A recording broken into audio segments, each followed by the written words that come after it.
Sabzi chindan ham ko'z uchun foydalimi yoki bu shunchaki afsona? Ko'pchilik sabzini vitaminlar manbai deb bilishadi, lekin uni noto'g'ri iste'mol qilish zarar ham keltirishi mumkin ekan. Bugun sabzining foydasi va mumkin bo'lgan zararlari haqida bilib olamiz. Videoni oxirigacha ko'ring, chunki siz kutmagan faktlarni ham ochib beramiz.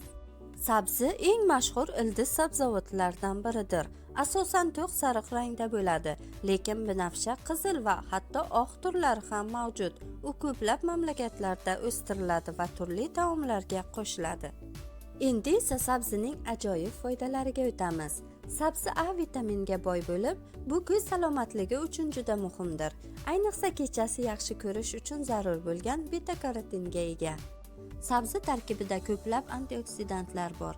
Ular immunitet tizimini mustahkamlashga va organizmni erkin radikallardan himoya qilishga yordam beradi. Sabzi tolaga boy bo'lib, hazm jarayonini yaxshilaydi va ichaklarni tozalaydi. Tadqiqotlarga ko'ra, sabzi iste'mol qilish yurak kasalliklari xavfini kamaytirishi mumkin, chunki u qon bosimini me'yorda ushlab turishga yordam beradi. Lekin sabzi hamma uchun ham foydali emas. Chunki ba'zi odamlarda sabzi allergiya chaqirishi mumkin.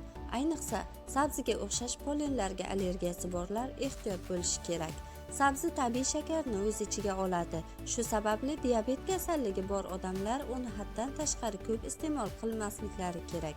Sabzini haddan tashqari ko'p iste'mol qilish natijasida organizmda ortiqcha beta-karotin to'planishi mumkin.